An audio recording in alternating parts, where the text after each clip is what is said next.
Viewers and subscribers, this is BVI Channel 1 where you get undiluted gospel truth. It don't happen, oh yes. You guys all remember during the electioneering campaign when the presidential candidate of Labour Party, Mr. Peter Obi, alerted Nigerians for the first time about oil theft and that those perpetuating it are from inside the government. I've said it everywhere. Oil in Nigeria is being stolen by people in government. Nobody can steal oil. It's not a sweet. You can't go into grocery shop and steal something and put it in your pocket and go wait on your back. You can't steal oil like that. For you to steal oil, a ship has to come into your territorial waters, load the oil. And no ship can go into a nation's territorial waters without the approval of its navy. And you load it. For you to leave, you have to have approval. And everybody knows where every ship is on the surface of the earth. It's something that's recorded. So, if somebody is able to take away oil, there's a high-level connivance between external and internal people who have organized for the oil to leave. And you can even trace the oil to where it is offloaded. So it's not something, it's not an easy thing to steal. Yeah. It can only be done officially. Good. It don't happen. It don't bust. As it happened yesterday, you don't clear say the people where they thief oil for Niger, they inside this government. And under APC, you don't hit the rooftop. Make una take una eyes see this one. Precisely 10 years ago, this vessel was arrested. Okay, when it was arrested, it was handed over to law enforcement. The crew was also taken by the EFCC, but we are not too sure what happened. But somehow, somewhere, it escaped. And when it escaped, it was quite funny what it did. It changed its name from Ali Rizabe to Turatu, and got some intelligent people to register it internationally as a Nigerian flagship. We turned the ship upside down, more or less. We've looked every nook and corner. There's no document or any evidence showing that this vessel is a Nigerian registered ship. It is actually a Togolese registered vessel being operated by Nigerians. So at the time of arrest, were there any products? There was, yes. What we did was that it's not the first time it's been stealing products. In 2016 precisely, it carried some crude oil, and then the owners feigned a piracy attack on the vessel. So the so-called pirates were able to take this boat into the ocean, and we suspect they went and pumped the crude oil they had to a foreign ship which took it overseas. Now, notoriously, this vessel's ports of call have been Tema in Ghana, I repeat again, Ghana, which seems to surface in terms of this illegality, and also in Cameroon. It has also been doing ship-to-ship transfer.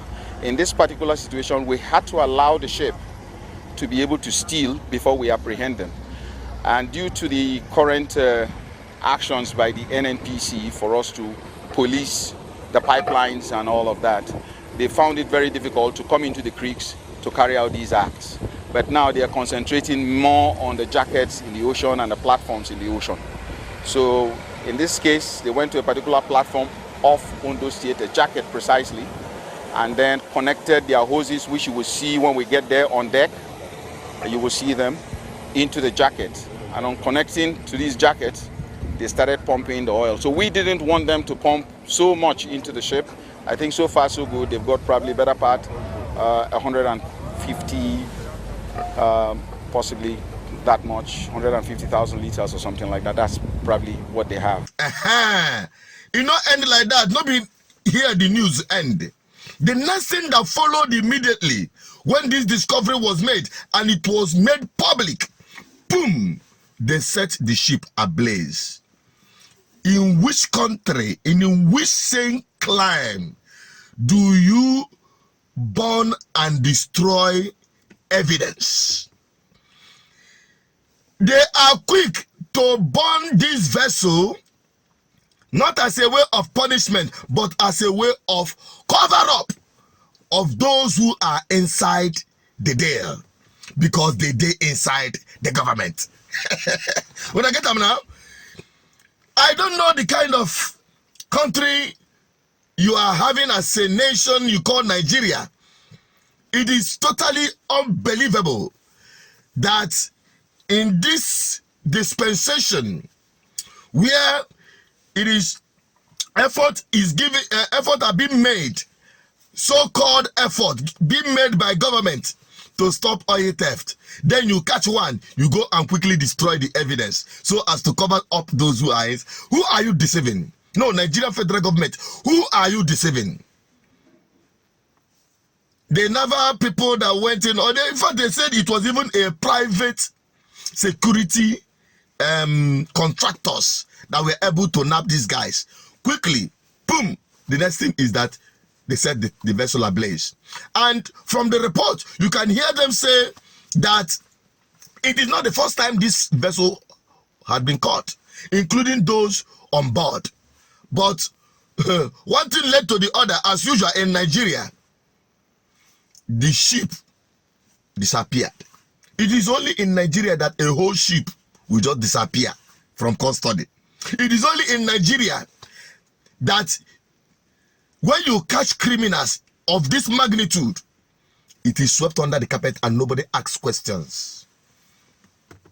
Now you now understand the reason they are fighting everything within their possible best to retain this government of impunity and to stop P2B from happening to Nigeria. But it must happen. Oh yes, it must happen. And the next video is subsequent video actually is a follow-up for you to know, say P2B is coming. And my question is, are you ready for him? I'm only a voice, an advocate for good governance. May could I help me share this video, give all Nigerians, so that they go no say everything where they happen for Nigeria, now we ordinary Nigerians, now we be the victims. Okay?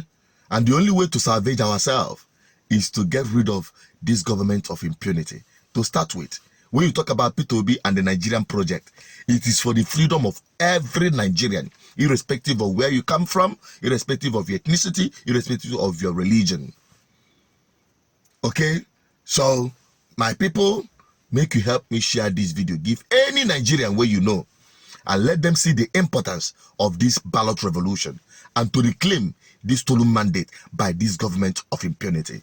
I'm signing out. I'm only an advocate for good governance. I've done my bit. Do your bit by sharing this video. And in case you've not subscribed, hit on the subscription button so you'll be getting unbiased, undiluted gospel truth. Bye-bye for now.